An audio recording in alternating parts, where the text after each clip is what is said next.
There's an idea that's prevalent that it's possible to suffer enough to earn love. If I can prove to another person or to God that I am willing to suffer enough, I can earn their love. This is a pernicious, long-standing belief within the general consciousness that makes up a great deal of what we call the ego mind, what separates us. The idea that you would have to suffer in order to earn love supposes that you aren't loved to begin with, and that the payment for having love is your suffering. We don't really look at it in such black and white terms very often. If you really look at the kinds of games that we play with each other, we do believe that if we suffer enough, we can earn love.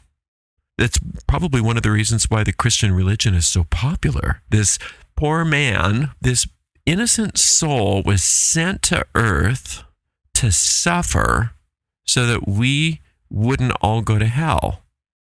Infinite intelligence supposedly loved us so much that it was willing to send forth its child to be beaten and tortured and maligned and spat upon, and then hung up on a cross, withered to death. And that's supposed to make us feel good. All that teaches us, this world's religion, all that teaches us is in glorious living color, the demonstration of this hidden belief system that we all carry around with us. And that is that it's possible to suffer enough to earn love. Jesus suffered enough to earn God's love, so now everybody's okay. If God was so loving, why wouldn't God just forgive everybody? If God was so loving, why all that? Obviously, this is a projection of an ego idea that suffering is somehow the way to salvation, to prove our love, to prove our devotion, to prove our commitment to something. When we don't understand how baked into our consciousness this idea of suffering to earn love is, we never question it. Like when you wear cologne, you smell it for the first couple minutes you're wearing it, and then you stop being aware of it. Everybody else can smell it that comes into your presence, but you don't smell it. The same is true of any idea that becomes a given in our consciousness. It's just there. We don't notice it. We don't question it.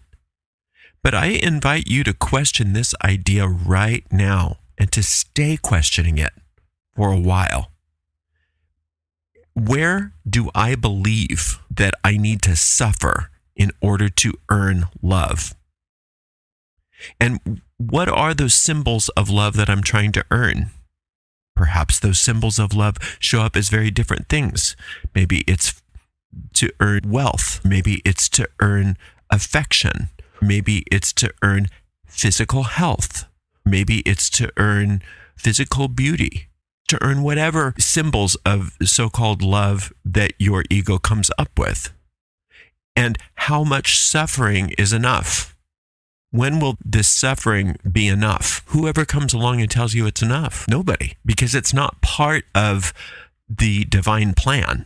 That's not a thing for a truly loving creator. I want you to prove to me how much you love me. Get suffering right now. But we believe it's true. We believe it's true. And that's one of the things that keeps us miserable. On one hand, we want to avoid suffering at all costs. That's normal. Avoid suffering. Who wants to suffer? Nobody wants to suffer. So we want to avoid suffering. And yet at the same time, we have this belief that without suffering, we can't get what we want. So we're stuck between a rock and a hard place. We're not even understanding the source of our misery. That we believe that suffering is inevitable if we want to have what we want. You can just take a moment and prove this to yourself. What do you want more than anything right now? What really do you want? You can just think about that. What do you think it's going to take to get that? The idea is that you're going to have to go through a lot of misery in order to obtain that thing. Otherwise, you would have already had it. A lot of what we deal with is, how much misery am I prepared to go through in order to get this thing? And if we don't get what we want, it's never questioned. We never say, but I suffered. I should have this thing. That's not what we do. We say, I guess I haven't suffered enough. I haven't suffered enough. That's why I don't have what I want. Like I said, we're stuck between a rock and a hard place because on one hand, we're miserable without the thing that we think we want. And on the other hand, we don't want to go through more suffering in order to obtain it. And when we do go through more suffering, we don't necessarily get what we want. And then we think, well, do I want to just deal with the fact that I'm in misery without this thing? Or do I want to suffer more? Always on a road to nowhere. Because that's not how the universe works. The universe works based on our faith. And when we are clear about what we have faith in, we get to change course. Let's talk about faith really quickly for those of you who don't understand where I come from. You don't need to get more faith. Faith is not something that you need to build. You already have all the faith you'll ever need. You were created with it. Faith is just an aspect of being. It's what you have faith in that you have to look at. And the idea that we have faith that suffering brings us what we want is the problem. When we obscure the truth about what we have faith in, it's as if it's not under our control. And the ego's really good at obscuring what is true. And it does that by getting loud about other things and distracting us. It gets very loud about things. And when you start to uncover the truth about the ego will get really loud about something else to get you away from that. And you can see this in action all the time. The secret here is to know that's going to happen and to not let the noise move you. When you start noticing what you have your faith in and the ego doesn't want you to uncover it and you don't take the bait, you can figure it out all on your own. When you discover that you have this idea, this faith that suffering brings results, you have uncovered a cornerstone to the ego thought system. When you can alter your faith and you start allowing yourself to have faith that the infinite wants you to succeed because it loves you already, you don't have to earn love, that the infinite loves you because of who and what you are, and there's nothing that you can do or not do that's going to alter that love on any level. When that's where your faith is, that ego noise just disappears. It's gone. It's gone from your consciousness because it has no power over you. Then it's just a matter of choosing where you want to go with your life. The infinite wants you to have preferences. The infinite wants you to build things, wants you to be creative, wants you to enjoy your life, wants you to be happy. Wants you to understand that suffering doesn't bring you happiness, doesn't bring you anything that you want, that suffering in and of itself is not a virtue. Then you can dial your faith differently. And that's when your magic starts to really happen. That's when you're able to really do things. One of the biggest reasons why people's spells don't come true is because they have this idea, well, it's going to be really a lot of suffering to get what I want. They may not think of it in those terms. They may not actually cognize in that way. And if you slow down and you just listen to yourself, you watch your motivations, you question what you're doing, you'll recognize that. I believe that it's possible to suffer enough to earn love. I believe that. It doesn't even make sense. I mean, if you love somebody, it's not because they're suffering for you. Not because they're proving their love to you because they're suffering. You don't love your child because, oh, you've suffered enough. I love you now. If we question that belief, we know that it's not true. But we don't question it. And that's how the ego works, in the shadows.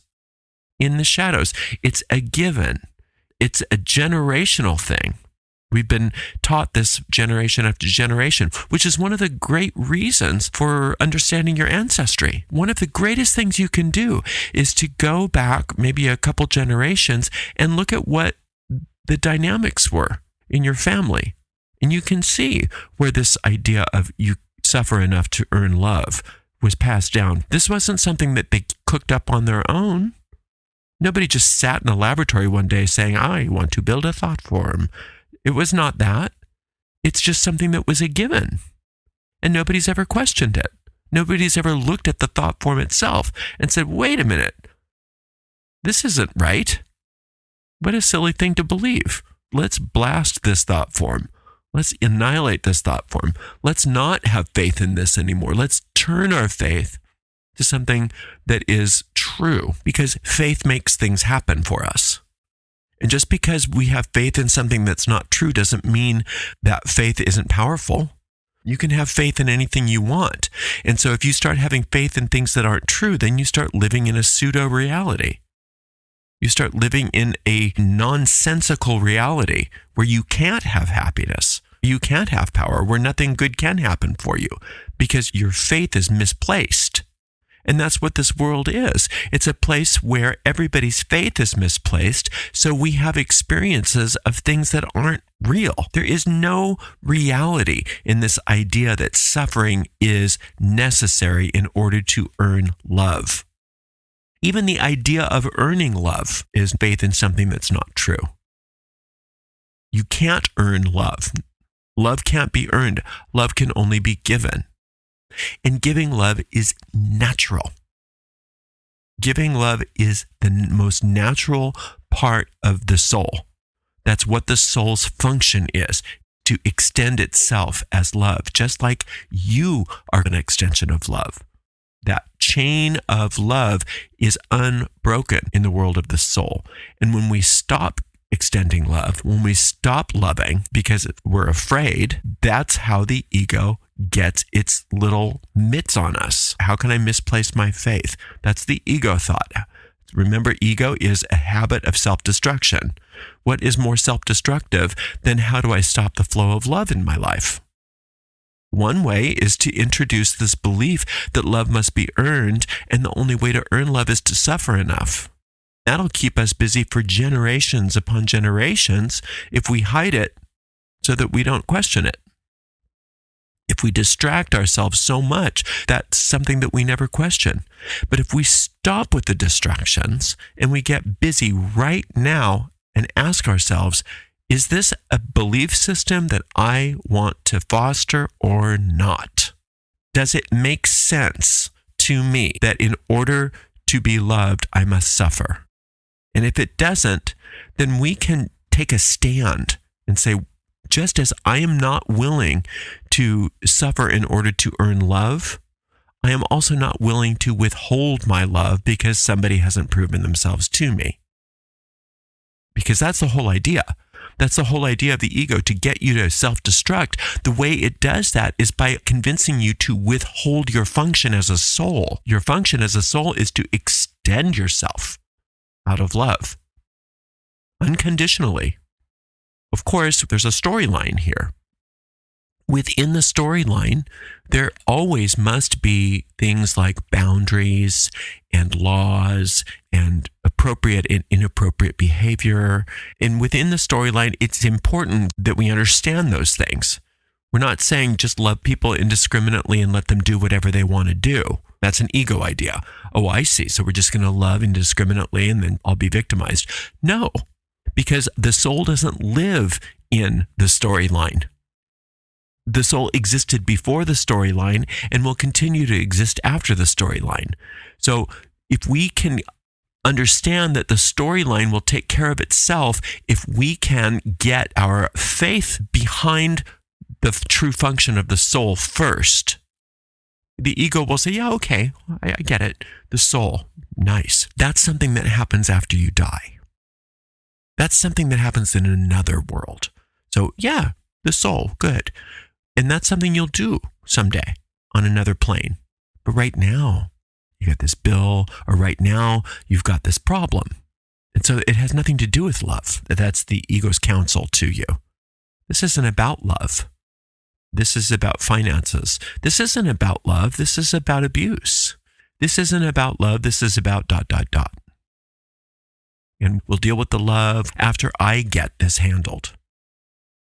But we never understand that the whole underlying idea behind that is, therefore, they have to suffer enough to earn my love. What people don't realize how damaging that is to our own experience here. It's not damaging to the soul because the soul can't be damaged, but it is damaging to us in this experience. It does reinforce the illusion for us.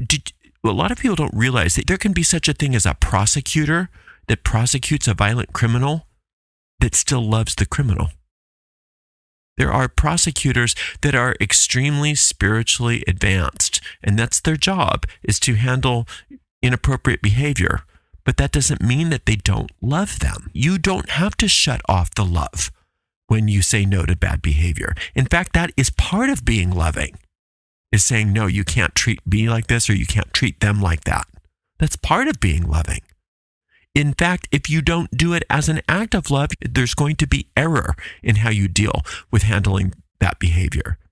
But if you think about the soul first, if you think about reinstituting who you are as a soul in this plane and allowing yourself to function as a soul, i.e. extending love, then those kinds of problems are self-correcting. You do the right thing because it's obvious. So yeah, sometimes you have a restraining order, or you take people to court, or whatever you have to do in order to handle the bad behavior. But you're doing it as a loving soul, not as an ego out of fear. Somebody did something bad, really heinous. Therefore, I'm going to stop extending love to them. That's exactly what the ego wants. The ego is like, okay, good. Let's try another one. How can we get you to stop extending love? That's our goal. That's self-destructive. Ultimately, that's not tenable. Your soul won't stop functioning ultimately. But in this world of illusion, we can seemingly delay for many lifetimes. It seems like an eternity that we can clog up the works so that we don't extend love. And it's always based on this erroneous idea that love must be earned, and it must be earned through suffering. You could take a couple weeks just as a project and say, no matter what the problem is, let's ask, how do I think that I'm earning love by suffering here? What kind of love am I desiring that I believe this suffering is going to bring me? And when you do that for a couple of weeks and you make new choices and you make new decisions, you start noticing that things are very different than the way you thought they were. Once you really pull back from that tendency, that habit pattern of suffering to earn love, you recognize, I've been withholding love. I've been withholding love because I thought I was going to get hurt. I've been withholding love because I thought that without my participation in this, that somehow this was going to get better. And part of the way I'm suffering to earn love is by withholding love. When you recognize that insane thinking in yourself, you make a new choice spontaneously. You don't have to take any time to deliberate. I want to function as a soul. I want to extend love. I'm not going to suffer anymore, and I don't need to earn love. And anybody that thinks I need to earn their love is suffering. That means that I need to extend love to them. And no longer is it, I'm not being loved enough because I haven't suffered enough. I'm making a new choice, and I recognize that I have all the power.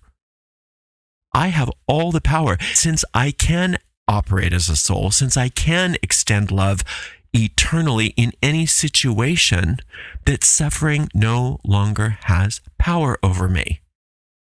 Because I've found the secret of the universe, that my ability to extend as a soul overcomes any problem, anywhere. So I have to reorient my faith in my soul's function rather than all of the minutiae of this world. We believe that if we can figure out all the little details of this world, that somehow we're going to be better. That's just an iteration of this insane idea that we can suffer enough to earn love. The idea that you can figure out all the details of this world is a type of suffering. It's delaying the fact that you already have all the love that you need. You have all the love that there is. But you cannot receive it until you give it, because giving and receiving are the same thing, and giving always precedes receiving in this world. So you're always in the driver's seat. But the ego doesn't want you to know that, and it's going to distract you again and again and again until you make that choice. I'm a soul. I am here to extend love, and I will be shown how to do that in each and every situation as long as I'm listening to the voice of my soul rather than the voice of my ego.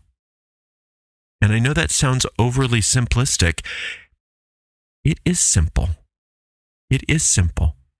It is that simple. And you can test it. Like I said, take 2 weeks. Test it. Test it for yourself and prove it. Never do anything without proof. Everything should be scientific, in magic especially. But you will come to understand that your faith is your power. And where you put your faith is where your power lies. And if you withdraw your faith from the idea that it's possible to suffer enough to earn love, and that love must be earned, then you must place your faith in the truth. And the truth is that you receive as you give. Therefore, if you don't withhold love in any situation, then love cannot be withheld from you in any situation. If love isn't being withheld from you in any situation, no problem is unsolvable for you, and it doesn't matter about the details. It doesn't matter how difficult the problem seems to be. Remember what the ego trades in: unsolvable problems. Detailed, unsolvable problems. Remove your faith from the idea of unsolvable problems, the bottom line of which is that it's possible to suffer enough to earn love. You give and you receive. Giving and receiving are the same thing, and giving precedes receiving. You can make a new choice that I'm going to function as a soul, and wherever there is lack in my life, I am now going to extend love. I must receive love, and that love will be in whatever form is most necessary in that situation. But there is no such thing at that point as an unsolvable problem. There's no such thing as a problem that has so many details that you can't figure it out, because it's no longer up to you to figure it out. It's only up to you to extend the love where you were withholding it because you believed that you had to suffer in order to receive love, when in reality, the only thing you've ever had to do to receive love is to extend it. Don't you feel like a mark? I do. When I realized that, when I first realized that, I felt like a mark, like a con man had been governing my mind this whole time, believing that I had to scheme and connive to get what I wanted out of my life, when in reality, all I ever had to do was give what I wanted. And if I can extend love in any situation, all the love is returned to me. There's no two ways about it. I don't need to have all of the information about every little thing. I don't need to have all the details of this world figured out. I don't need to do anything except for operate as a soul and do my function here as a soul. And the rest of it will be shown to me. Doesn't mean that all I'm doing is giving love and then I just don't pay my bills, or I don't eat, or I don't clean the house. But when I give love as my soul, all of the direction and guidance that I need for the practical things is given to me in the moment. I don't have to plan for it so much. I don't have to figure it all out. I don't have to have all the data. And if I do need data, I'm directed to those data. Right? But my function is the bottom line, and that function is withheld from me if I have faith in this erroneous belief that it's possible to suffer to earn love. There is no such thing. That is not a thing except for in the ego mind. And that's one of the reasons why this world is so screwy, is because we all have swallowed that pill. Swallowed that belief system, and now it's time to stop. Now it's time to learn the truth about it. that you don't need to earn love, that you don't need to suffer, and that in order to get what you want, you must give it. And what the world needs mostly from you, what it craves from you, is your love. And then you get what you've been craving this whole time. Thank you so much for spending some time with me. I so appreciate you. Until next time, blessed be.